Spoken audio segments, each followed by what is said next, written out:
ನಮಸ್ಕಾರ ಸ್ನೇಹಿತರೆ, ನಮ್ಮ ನಂಬಿಕೆಗೆ ಸ್ವಾಗತ ಸುಸ್ವಾಗತ. ಸ್ನೇಹಿತರೆ, ಭಾರತ ಖಂಡವನ್ನ ನಾನಾ ರಾಜಾನುರಾಜರು, ಮಹಾಚಕ್ರವರ್ತಿಗಳು, ಸಾಮ್ರಾಟರು ಆಳಿದರೂ ಕೂಡ ಇಂದಿಗೂ ಭಾರತದ ಇತಿಹಾಸ ಆ ಮಹಾನ್ ಸಾಮ್ರಾಟನನ್ನ ಎಂದೆಂದೂ ಮರೆತಿಲ್ಲ. ಇಡೀ ಜಗತ್ತನ್ನೇ ಗೆಲ್ಲಲು ಹೊರಟ ಆ ಚಕ್ರವರ್ತಿಗೆ ಇದ್ದಕ್ಕಿದ್ದಂತೆ ಜೀವನದಲ್ಲಾದ ಬದಲಾವಣೆ ಕ್ಷತ್ರಿಯನಿಂದ ಸಂತನನ್ನಾಗಿಸಿತು. ಹಿಂಸೆಯಿಂದ ಅಹಿಂಸಾ ಮನೋಭಾವಕ್ಕೆ ವಾಲಿಬಿಡ್ತು. ಅಷ್ಟಕ್ಕೂ ಆ ಮಹಾರಾಜ ಚಕ್ರವರ್ತಿ ಸಾಮ್ರಾಟ ಬೇರಿನ್ನಾರೂ ಅಲ್ಲ, ಆತನೇ ಮೌರ್ಯ ಸಾಮ್ರಾಜ್ಯದ ಅಶೋಕ ಚಕ್ರವರ್ತಿ. ಬನ್ನಿ ಹಾಗಿದ್ರೆ ಇವತ್ತಿನ ಎಪಿಸೋಡ್ನಲ್ಲಿ ಅಶೋಕ ಚಕ್ರವರ್ತಿಯ ಕುರಿತಾದ ಕೆಲವೊಂದಷ್ಟು ವಿಚಾರವನ್ನು ತಿಳಿದುಕೊಳ್ಳೋಣ. ಹಾಗೆ ಅಶೋಕ ಚಕ್ರವರ್ತಿ ಬೌದ್ಧ ಧರ್ಮ ಸ್ವೀಕರಿಸಲು ಕಾರಣವೇನು, ಇತಿಹಾಸ ಹೇಳುವುದಕ್ಕೂ ಕೆಲವೊಂದು ದಾಖಲೆಗಳು ಸ್ಪಷ್ಟೀಕರಿಸುವುದಕ್ಕೂ ನಡುವಿನ ಅಂತರವೇನು ಅನ್ನೋದನ್ನು ಇವತ್ತಿನ ಎಪಿಸೋಡ್ನಲ್ಲಿ ತಿಳಿದುಕೊಳ್ತಾ ಹೋಗೋಣ. ಅದಕ್ಕೂ ಮುನ್ನ ನಮ್ಮ ನಂಬಿಕೆಗೆ ನಿಮ್ಮ ಬೆಂಬಲವಿರಲಿ. ಸ್ನೇಹಿತರೆ, ಅಶೋಕ ಮೌರ್ಯ ಸಾಮ್ರಾಜ್ಯದಲ್ಲೇ ಅತ್ಯಂತ ಪ್ರಸಿದ್ಧವಾದ ಚಕ್ರವರ್ತಿ. ಕ್ರಿಸ್ತಪೂರ್ವ 273ರಿಂದ ಕ್ರಿಸ್ತಪೂರ್ವ 232ರವರೆಗಿನ ಪ್ರಾಚೀನ ಭಾರತದಲ್ಲಿ ಅತಿ ದೊಡ್ಡ ರಾಜ್ಯವಾಳಿದ ಕೆಲವು ರಾಜರಲ್ಲಿ ಸಾಮ್ರಾಟ್ ಅಶೋಕನ ಹೆಸರು ಅಜರಾಮರವಾಗಿ ಬಿಟ್ಟಿದೆ.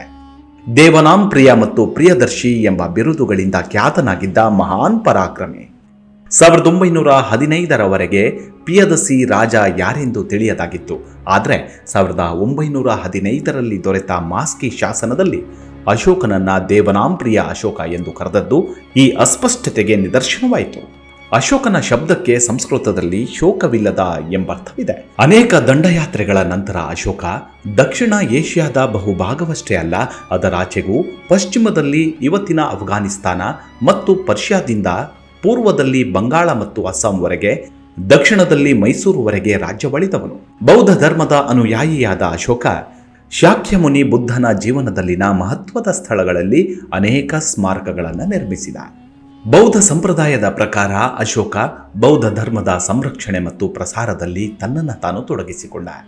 ಹೀಗಾಗಿ ಅಶೋಕನ ಕಾಲಮಾನದ ಶಾಸನಗಳಲ್ಲಿ ಅವನನ್ನ ದೇವನಾಂ ಪ್ರಿಯ, ಅಂದರೆ ದೇವತೆಗಳಿಗೆ ಪ್ರಿಯನಾದವನು ಎಂದು ಕರೆಯಲಾಗುತ್ತೆ. ಇತಿಹಾಸಕಾರ H.G. ವೇಲ್ಸ್ ಅಶೋಕನ ಕುರಿತು ಹೀಗೆ ಬರೆದಿದ್ದಾರೆ: ಜಗತ್ತಿನ ಇತಿಹಾಸದಲ್ಲಿ ಸಾವಿರಾರು ರಾಜ ಮಹಾರಾಜರು, ಸಾಮ್ರಾಟರು ತಮ್ಮನ್ನು ಬಗೆ ಬಗೆಯಿಂದ ಹೊಗಳಿಕೊಂಡಿದ್ದಾರೆ. ಅವರು ಸ್ವಲ್ಪವೇ ಕಾಲ ಶೋಭಾಯಮಾನರಾಗಿ ಹೊಳೆದರು, ಹಾಗೆಯೇ ಬಲು ಬೇಗ ಮರೆಯಾದರು. ಆದರೆ ಅಶೋಕ ಇಂದಿಗೂ ಕೂಡ ಬಹಳ ಪ್ರಭೆಯುಳ್ಳ ನಕ್ಷತ್ರದ ಹಾಗೆ ಹೊಳೆಯುತ್ತಾನೆ ಎಂದು ಬರೆದಿದ್ದಾರೆ. ಹೀಗೆ ಮೌರ್ಯ ಸಾಮ್ರಾಜ್ಯದ ರಾಜ ಬಿಂದುಸಾರನಿಗೆ ಅವನ ರಾಣಿಯರಲ್ಲೊಬ್ಬಳಾದ ಸುಭದ್ರಾಂಗಿಗೆ ಹುಟ್ಟಿದವನೇ ಅಶೋಕ. ಈ ಸುಭದ್ರಾಂಗಿ ರಾಣಿಯು ಬಡ ಬ್ರಾಹ್ಮಣನೊಬ್ಬನ ಮಗಳೆಂದು, ಅವಳಿಗೆ ಹುಟ್ಟುವ ಮಗ ಮಹಾರಾಜನಾಗುತ್ತಾನೆ ಎಂಬ ಭವಿಷ್ಯ ತಿಳಿದ ಮೇಲೆ ಆಕೆಯ ತಂದೆ ಅವಳನ್ನ ಬಿಂದುಸಾರನ ಅಂತಃಪುರಕ್ಕೆ ಸೇರಿಸಿದ ಎಂದು ಕಥೆ ಇದೆ. ಧರ್ಮ ಬ್ರಾಹ್ಮಣಳಾದರೂ ರಾಜವಂಶದವಳಲ್ಲ ಎಂಬ ಕಾರಣಕ್ಕೆ ಅಂತಃಪುರದಲ್ಲಿ ಅವಳಿಗೆ ನೀಚ ಸ್ಥಾನವಿತ್ತು. ಅನೇಕ ಮಲ ಸಹೋದರರೊಂದಿಗೆ ಹಾಗೂ ಧರ್ಮಾಳ ಇನ್ನೊಬ್ಬ ಮಗ ವಿತ್ತಶೋಕ ಎಂಬ ತಮ್ಮನೊಂದಿಗೆ ಅಶೋಕನು ಆಡಿ ಬೆಳಿತಾನೆ. ರಾಜಕುಮಾರರಲ್ಲಿ ತೀವ್ರ ಸ್ಪರ್ಧೆ ಇದ್ದರೂ ಅಶೋಕ ಸೈನಿಕ ಹಾಗೂ ಇತರ ಶೈಕ್ಷಣಿಕ ವಿಷಯಗಳಲ್ಲಿ ಸದಾ ಮುಂದಿದ್ದ. ಈ ಸಹೋದರರಲ್ಲಿ ಅದರಲ್ಲಿಯೂ ಮುಖ್ಯವಾಗಿ ಅಶೋಕ ಮತ್ತು ಅವನ ಸಹೋದರ ಸುಶೀಮನಲ್ಲಿ ತೀವ್ರ ಪೈಪೋಟಿ, ಯುದ್ಧ ಪಟುಗಳಾಗಿಯೂ ಆಡಳಿತಗಾರರಾಗಿಯೂ ಇತ್ತು. ಅತ್ಯುತ್ತಮ ಯೋಧನಾಗಿಯೂ ಚಾಣಾಕ್ಷ ರಾಜನೀತಿಜ್ಞನಾಗಿಯೂ ಬೆಳೆದ ಅಶೋಕ ಮೌರ್ಯ ಸಾಮ್ರಾಜ್ಯದ ತಕ್ಷಶಿಲಾ ಮತ್ತು ಉಜ್ಜಯಿನಿ ರಾಜ್ಯಪಾಲನಾಗಿ ಆಡಳಿತ ಅನುಭವ ಗಳಿಸಿದ್ದ.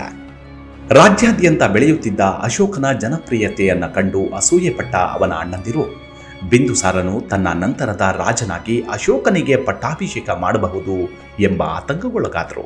ಅವರೆಲ್ಲರಿಗೂ ಹಿರಿಯನಾಗಿ ಸಿಂಹಾಸನಕ್ಕೆ ಉತ್ತರಾಧಿಕಾರಿಯಾಗಿದ್ದ ರಾಜಕುಮಾರ ಸುಶೀಮನು ತನ್ನ ರಾಜ್ಯಪಾಲಿಕೆಯ ಅಧೀನದಲ್ಲಿದ್ದ ಸಿಂಧ್ ಪ್ರಾಂತ್ಯದ ತಕ್ಷಶಿಲೆಯಲ್ಲಿ ತಲೆ ಎತ್ತುತ್ತಿದ್ದ ರಾಜ ವಿರೋಧಿ ಪ್ರತಿಭಟನೆಯನ್ನ ಹತ್ತಿಕ್ಕಲು ಅಶೋಕನನ್ನ ಕಳುಹಿಸುವಂತೆ ಬಿಂದುಸಾರನ ಮನವೊಲಿಸ್ತಾನೆ. ಸುಶೀಮನ ದುರಾಡಳಿತದಿಂದಲೂ ಅಲ್ಲಿಯ ಇಂಡೋ ಗ್ರೀಕ್ ಬುಡಕಟ್ಟಿನ ಜನರ ಯುದ್ಧ ಪ್ರೇಮಿ ಪ್ರವೃತ್ತಿಯಿಂದಲೂ ತಕ್ಷಶಿಲೆ ಪ್ರಕ್ಷುಬ್ಧವಾಗಿತ್ತು. ಇದರಿಂದ ಅನೇಕ ಬಂಡುಕೋರ ಗುಂಪುಗಳ ಸೃಷ್ಟಿಯಾಗಿ ಅರಾಜಕತೆ ಬೇರು ಬಿಟ್ಟಿತ್ತು. ತಂದೆಯ ಆಜ್ಞೆಯನ್ನ ಪಾಲಿಸಿ ಅಶೋಕ ತಕ್ಷಶಿಲೆಗೆ ಪ್ರಯಾಣ ಬೆಳೆಸಿದ. ಅಶೋಕನ ಆಗಮನದ ಸುದ್ದಿ ಹರಡುತ್ತಿದ್ದಂತೆ ಬಂಡುಕೋರರು ಅವನನ್ನ ಸ್ವಾಗತ ಮಾಡಿದ್ದರಿಂದ ಪ್ರತಿಭಟನೆಯು ಶಾಂತಿಯುತವಾಗಿ ಅಂತ್ಯವಾಯಿತು. ಅಶೋಕನ ಯಶಸ್ಸಿನಲ್ಲಿ ಮುಂದೆ ಚಕ್ರವರ್ತಿಯಾಗುವ ಮಹತ್ವಾಕಾಂಕ್ಷೆಯನ್ನ ಕಂಡ ಅವನ ಮಲ ಸಹೋದರರು ಮತ್ತಷ್ಟು ಕುಗ್ಗಿ ಹೋದರು. ಸುಶೀಮನ ಬಲವಂತಕ್ಕೆ ಬಿಂದುಸಾರ ಅಶೋಕನನ್ನ ರಾಜ್ಯ ಬಿಟ್ಟು ತೊಲಗಲು ಆದೇಶಿಸಿದ. ಅದರಂತೆ ಕಳಿಂಗಕ್ಕೆ ಹೋಗಿ ಅಜ್ಞಾತವಾಗಿ ನೆಲೆಸಿದ ಅಶೋಕ ಅಲ್ಲಿ ಪರಿಚಯವಾದ ಬೆಸ್ತರ ಹೆಂಗಸು ಮಹಾದೇವಿಯೊಡನೆ ಪ್ರೇಮದಲ್ಲಿ ಸಿಲುಕಿ ಪ್ರೇಮ ವಿವಾಹವಾದ. ಆಕೆಯೇ ದ್ವಿತೀಯ ಅಥವಾ ತೃತೀಯ ರಾಣಿಯಾದ್ಲು. ಇಷ್ಟರಲ್ಲಿ ಉಜ್ಜಯಿನಿಯಲ್ಲಿ ಮತ್ತೊಂದು ಹಿಂಸಾತ್ಮಕ ಪ್ರತಿಭಟನೆ ಪ್ರಾರಂಭವಾಗಿತ್ತು. 2 ವರ್ಷಗಳ ಬಹಿಷ್ಕಾರದ ನಂತರ ಬಿಂದುಸಾರ ಅಶೋಕನನ್ನ ಮರಳಿ ಕರೆಯಿಸಿದ. ಉಜ್ಜಯಿನಿಗೆ ಪ್ರತಿಭಟನೆಯನ್ನ ಎದುರಿಸಲು ಹೋದ ಅಶೋಕ ಅಲ್ಲಿ ಗಾಯಗೊಂಡರೂ ಕೂಡ ಅವನ ಸೇನಾ ನಾಯಕರು ಪ್ರತಿಭಟನೆಯನ್ನ ಹತ್ತಿಕ್ಕುವಲ್ಲಿ ಯಶಸ್ವಿಯಾದರು. ಸುಶೀಮನ ನಂಬಿಕಸ್ಥ ಬಂಟರಿಂದ ತೊಂದರೆಗೀಡಾಗಬಹುದು ಎಂಬ ಶಂಕೆಯಿಂದ ಅಶೋಕನನ್ನ ಬಚ್ಚಿಟ್ಟು ಹಾರೈಕೆ ಮಾಡಲಾಯಿತು. ಇಲ್ಲಿ ಅವನ ಸೇವೆ ಮಾಡಿದವರು ಬೌದ್ಧ ಸನ್ಯಾಸಿ ಮತ್ತು ಸನ್ಯಾಸಿನಿಯರು. ಅಶೋಕನಿಗೆ ಬುದ್ಧನ ಬೋಧನೆಗಳ ಮೊದಲ ಪರಿಚಯವಾದದ್ದು ಮತ್ತು ಪಕ್ಕದ ವಿದಿಶಾ ನಗರದ ವ್ಯಾಪಾರಿ ಒಬ್ಬನ ಮಗಳಾದ ದೇವಿ ಎಂಬ ಸುಂದರ ತರುಣಿಯಿಂದ. ಅಶೋಕನ ಪರಿಚಾರಿಕೆಯಾಗಿ ಪರಿಚಯವಾದದ್ದು ಕೂಡ ಇಲ್ಲಿಯೇ. ಗಾಯಗಳಿಂದ ಚೇತರಿಸಿಕೊಂಡ ಮೇಲೆ ಅಶೋಕ ಆಕೆಯನ್ನ ಮದುವೆಯಾದ. ಈಗಾಗಲೇ ಅಶೋಕನಿಗೆ ಅಸಾಂಧಿ ಮಿತ್ರ ಎಂಬ ತರುಣಿಯೊಂದಿಗೆ ಮದುವೆಯಾಗಿತ್ತು. ಆಕೆ ಸಾಯುವವರೆಗೂ ಅಶೋಕನ ಪ್ರೀತಿ ಪಾತ್ರ ಪಟ್ಟದ ರಾಣಿಯಾಗಿ ಬಾಳಿದ್ಲು. ಆಕೆ ತನ್ನ ಸಂಪೂರ್ಣ ಜೀವನವನ್ನ ಪಾಟಲಿಪುತ್ರದಲ್ಲಿ ಕಳೆದಂತೆ ಕಂಡುಬರುತ್ತೆ. ಅದರ ನಂತರದ ವರ್ಷ ಶಾಂತಿಯುತವಾಗಿ ಸಾಗಿತ್ತು. ಅವನ ರಾಣಿ ದೇವಿ ಚೊಚ್ಚಲ ಮಗುವಿನ ತಾಯಿಯಾಗುವುದರಲ್ಲಿದ್ಲು. ಇದೇ ಸುಮಾರಿಗೆ ಬಿಂದುಸಾರನು ಕಾಯಿಲೆ ಬಿದ್ದು ಮರಣ ಶೈಲಿಯಲ್ಲಿದ್ದ. ಬಿಂದುಸಾರನು ಸುಶೀಮನ ಪರವಾಗಿದ್ದರೂ ಕೂಡ ಸುಶೀಮನ ವೈರಿಯಾಗಿದ್ದ ರಾಧಾಗುಪ್ತನೆಂಬ ಮಂತ್ರಿಯ ನಾಯಕತ್ವದ ಮಂತ್ರಿಗಳ ಗುಂಪೊಂದು ಅಶೋಕನಿಗೆ ಕರೆ ಕಳುಹಿಸಿ ರಾಜನಾಗಲು ಆಹ್ವಾನಿಸಿತು. ಒಂದು ಬೌದ್ಧ ಕಥೆಯ ಪ್ರಕಾರ ಅಶೋಕನು ಕ್ರೋಧಾವೇಶದಲ್ಲಿ ಸುಶೀಮನನ್ನ ಸೇರಿದಂತೆ ತನ್ನೆಲ್ಲಾ ಸೋದರರನ್ನ ಕೊಂದು ಅವರ ಹೆಣಗಳನ್ನ ಪಟಲಿಪುತ್ರದ ಬಾವಿಯೊಂದರಲ್ಲಿ ಬಿಸಾಡಿದನೆಂದು. ಅದಾಗಲೇ ಬಿಂದುಸಾರ ಸ್ವರ್ಗವಾಸಿಯಾಗಿದ್ದ. ಅಶೋಕನ ಜೀವನದ ಈ ಘಟ್ಟದಲ್ಲಿ ಅನೇಕರು ಅವನನ್ನ ಚಂಡ ಅಶೋಕ ಅರ್ಥಾತ್ ಹೃದಯಹೀನ ಕೊಲೆಗಡುಕ ಎಂದು ಕರೆದರು. ಈ ಕಾಲದ ಅಶೋಕನ ಕ್ರೌರ್ಯವನ್ನ ಬೌದ್ಧ ಕೃತಿಗಳಾದ ದೀಪವಂಶ ಮತ್ತು ಮಹಾವಂಶ ವರ್ಣಿಸಿವೆ. ಇವುಗಳಲ್ಲಿ ಬಹುತೇಕ ಕಥೆಗಳು ನಂಬಲು ಅಸಾಧ್ಯವಾಗಿದ್ದು, ಅಶೋಕ ಮುಂದೆ ಬೌದ್ಧ ಧರ್ಮವನ್ನ ಸ್ವೀಕಾರ ಮಾಡಿದ ಮೇಲೆ ಅವನಲ್ಲುಂಟಾದ ಪರಿವರ್ತನೆಯ ಮಹತ್ವವನ್ನ ಹೆಚ್ಚು ಮಾಡಲು ಹೇಳಿರುವಂತಿದೆ. ಅವನಲ್ಲುಂಟಾದ ಪರಿವರ್ತನೆಯ ಮಹತ್ವವನ್ನ ಸಾರಿ ಹೇಳಲು ಹೇಳಿರುವಂತಿದೆ. ಪಟ್ಟಕ್ಕೇರಿದ ಅಶೋಕ ಮುಂದಿನ 8 ವರ್ಷ ತನ್ನ ರಾಜ್ಯವನ್ನು ವಿಸ್ತರಿಸಿದ. ಅದು ಪೂರ್ವದಲ್ಲಿ ಇಂದಿನ ಬಾಂಗ್ಲಾದೇಶ, ಅಸ್ಸಾಂವರೆಗೆ, ಪಶ್ಚಿಮದಲ್ಲಿ ಇಂದಿನ ಇರಾನ್ ಮತ್ತು ಅಫ್ಘಾನಿಸ್ತಾನದವರೆಗೂ, ಉತ್ತರದಲ್ಲಿ ಪಾಮೀರ್ ಗ್ರಂಥಿಯವರೆಗೂ ಮತ್ತು ದಕ್ಷಿಣದಲ್ಲಿ ದಕ್ಷಿಣ ಭಾರತದ ಭೂಖಂಡದವರೆಗೂ ಹಬ್ಬಿತ್ತು. ಆಗಲೇ ಅಶೋಕನಿಗೆ ಚಕ್ರವರ್ತಿ ಎಂಬ ಬಿರುದು ಪ್ರಾಪ್ತವಾಗಿತ್ತು. ಇದೇ ಸುಮಾರಿಗೆ ಅವನ ಬೌದ್ಧ ರಾಣಿ ದೇವಿಗೆ 2 ಮಕ್ಕಳಾಗಿದ್ರು. ಮಹೇಂದ್ರ ಎಂಬ ಮಗ ಮತ್ತು ಸಂಘಮಿತ್ರ ಎಂಬ ಮಗಳು. ಕಳಿಂಗ ಯುದ್ಧ ಕ್ರಿಸ್ತಪೂರ್ವ 261ರಲ್ಲಿ ಕಳಿಂಗ ರಾಜ್ಯದ ಅಂದ್ರೆ ಈಗಿನ ಒರಿಸ್ಸಾದ ದೌಲಿ ಪ್ರದೇಶದ ಬಳಿ ದಯಾ ನದಿಯ ತೀರದಲ್ಲಿ ನಡೆಯಿತು. ಈ ಯುದ್ಧಾರಂಭಕ್ಕೆ ಕಾರಣ ಏನೆಂದು ನಿಶ್ಚಿತವಾಗಿ ತಿಳಿದಿಲ್ಲ. ಅಶೋಕನ ಸೋದರರಲ್ಲೊಬ್ಬ ಬಹುಶಃ ಸುಶೀಮನ ಬೆಂಬಲಿಗನು ಕಳಿಂಗಕ್ಕೆ ಓಡಿ ಹೋಗಿ ಆಶ್ರಯ ಪಡೆದಿರಬಹುದು, ಅಥವಾ ಅಶೋಕನ ಹಿರಿಯರ ಕಾಲದಿಂದಲೂ ಸ್ವತಂತ್ರವಾಗಿಯೇ ಉಳಿದಿತ್ತು ಆ ರಾಜ್ಯ, ಅದರ ರಾಜ ಶುದ್ಧ ಧರ್ಮ. ಇದರಿಂದ ಕಳಿಂಗದ ಮೇಲೆ ಆಕ್ರಮಣ ಮಾಡಲು ಅವನ ಮಂತ್ರಿಗಳು ಸಲಹೆ ನೀಡ್ತಾರೆ. ಅದರಂತೆ ಅಶೋಕನು ಶರಣಾಗಲು ಕಳಿಂಗದ ರಾಜ ಮನೆತನಕ್ಕೆ ಆದೇಶ ನೀಡಿದ. ಅವರು ಈ ಆದೇಶವನ್ನ ಉಲ್ಲಂಘಿಸಿದಾಗ ಕಳಿಂಗವನ್ನ ಮಣಿಸಲು ಅಶೋಕ ತನ್ನ ಒಬ್ಬ ಸೇನಾಧಿಪತಿಯನ್ನ ಕಳಿಂಗಕ್ಕೆ ಕಳುಹಿಸುತ್ತಾನೆ. ಆದರೆ ಕಳಿಂಗದ ಚಾಣಾಕ್ಷ ದಂಡನಾಯಕನಿಂದ ಅಶೋಕನ ಸೇನೆ ಅದರ ನಾಯಕನೊಂದಿಗೆ ಧೂಳಿಪಟವಾಯಿತು. ಈ ಸೋಲಿನಿಂದ ತಬ್ಬಿಬ್ಬಾದ ಅಶೋಕ ಅಲ್ಲಿಯವರೆಗೆ ಭಾರತದ ಇತಿಹಾಸದಲ್ಲೇ ಅತಿ ದೊಡ್ಡದಾಗಿದ್ದ ದಂಡಿನೊಡನೆ ಕಳಿಂಗದ ಮೇಲೆ ಏರಿ ಹೋದ. ಕಳಿಂಗವು ಭಾರಿ ಪ್ರತಿರೋಧವನ್ನೊಡ್ತು. ಆದರೆ ಅಶೋಕನ ಬಲಿಷ್ಠ ಸೈನ್ಯ, ಉತ್ತಮ ಆಯುಧಗಳು ಮತ್ತು ಸೈನಿಕರ ಮತ್ತು ಸೇನಾಧಿಪತಿಗಳ ಅನುಭವಗಳಿಗೆ ಅವರು ಸರಿಸಾಟಿಯಾಗಲಿಲ್ಲ. ಇಡೀ ಕಳಿಂಗವನ್ನ ಲೂಟಿ ಮಾಡಿ ನಾಶ ಮಾಡಲಾಯಿತು. ಅಶೋಕನ ನಂತರದ ಶಿಲಾಶಾಸನಗಳು ತಿಳಿಸುವಂತೆ ಕಳಿಂಗದ ಕಡೆ 1,00,000 ಜನರು ಮತ್ತು ಅಶೋಕನ ಸೈನ್ಯದ 10,000 ಜನರು ಕೊಲ್ಲಲ್ಪಟ್ಟರು. ಸಾವಿರಾರು ಜನ ಸ್ತ್ರೀ ಪುರುಷರನ್ನ ಗಡೀಪಾರು ಮಾಡಲಾಯಿತು. ದಂತಕಥೆಯ ಪ್ರಕಾರ ಯುದ್ಧದ ನಂತರ ಒಂದು ದಿನ ಅಶೋಕನು ನಗರ ಪ್ರದಕ್ಷಿಣೆಗೆಂದು ಹೊರಟು ಎಲ್ಲೆಲ್ಲೂ ಸುಟ್ಟು ಹೋದ ಮನೆಗಳನ್ನ, ಚೆಲ್ಲಾಪಿಲ್ಲಿಯಾಗಿ ಬಿದ್ದ ಹೆಣಗಳನ್ನ ನೋಡ್ತಾನೆ. ಇದರಿಂದ ಅವನ ಮನಸ್ಸು ಅಸ್ವಸ್ಥವಾಯಿತು. ನಾನೇನು ಮಾಡಿಬಿಟ್ಟೆ ಎಂದು ಉದ್ಗಾರ ತೆಗೆದು ಕಣ್ಣೀರಿಟ್ಟ.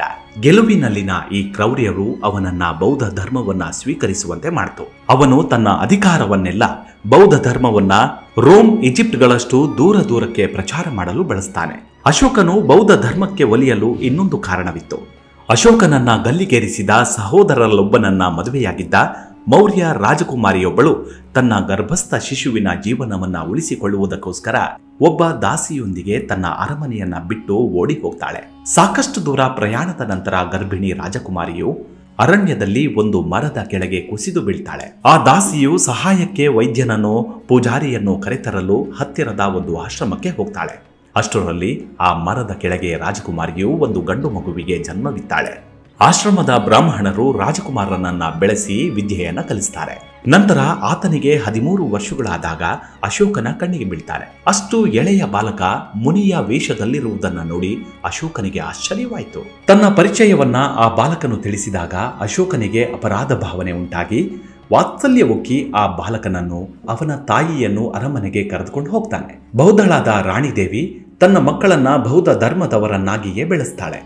ಕಳಿಂಗದಲ್ಲಿ ಅಶೋಕನ ಕ್ರೌರ್ಯವನ್ನ ನೋಡಿ ಆಕೆ ಬಹುಶಃ ಅಲ್ಲಿಂದ ಹೊರಟು ಹೋಗ್ತಾಳೆ. ಇದರಿಂದ ದುಃಖಗೊಂಡ ಅಶೋಕನನ್ನ ಅವನ ಸೋದರನ ಮಗ ಅಂದ್ರೆ ಆಶ್ರಮದಲ್ಲಿ ಬೆಳೆದು ರಾಜಪುತ್ರ ಎನ್ನುವುದಕ್ಕಿಂತ ಸನ್ಯಾಸಿಯೇ ಎಂಬಂತೆ ಬೆಳೆದ ಆ ಮಗ ಅಶೋಕನನ್ನ ಸಮಾಧಾನಿಸಿ ಬೌದ್ಧ ಧರ್ಮವನ್ನ ಸೇರುವಂತೆಯೂ ಯುದ್ಧದಿಂದ ಹಿಂದೆ ಸರಿಯುವಂತೆಯೂ ಪ್ರೇರೇಪಿಸಿದ.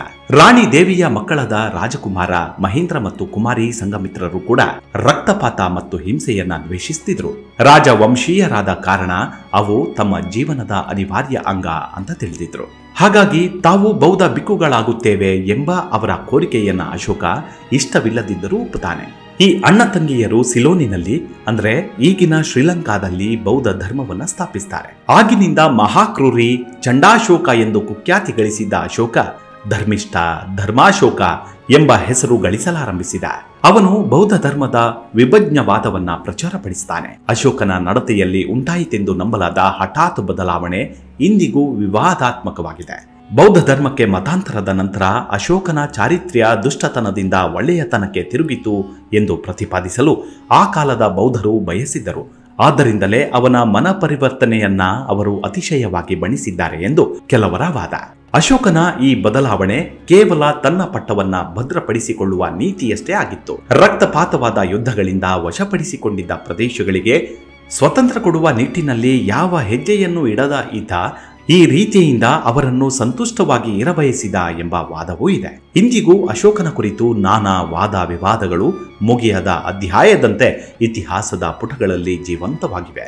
ಅಂತೂ ಸನಾತನ ಧರ್ಮದಿಂದ ಬೌದ್ಧ ಧರ್ಮಕ್ಕೆ ಮತಾಂತರವಾಗಿಸಲು ಅಶೋಕ ಚಕ್ರವರ್ತಿಯ ಹಿಂದೆ ಅತಿ ದೊಡ್ಡ ಪ್ರಸಂಗಗಳೇ ನಡೆದಿರಬೇಕು. ಯಾಕಂದ್ರೆ ಆ ಕಾಲದಲ್ಲಿ ಇಡೀ ಜಗತ್ತಿನ ಅರ್ಧದಷ್ಟು ಭಾಗವನ್ನ ಆಳುತ್ತಿದ್ದ ಮಹಾನ್ ಚಕ್ರವರ್ತಿ ಅಶೋಕನೇ ಏಷ್ಯಾ ಭಾಗಗಳಲ್ಲಿ ಬೌದ್ಧ ಧರ್ಮದ ಉನ್ನತಿಗೆ ಮುನ್ನುಡಿ ಬರೆದ ಅನ್ನೋದು ಇಲ್ಲಿ ಗಮನಿಸಬೇಕಾದ ವಿಚಾರ.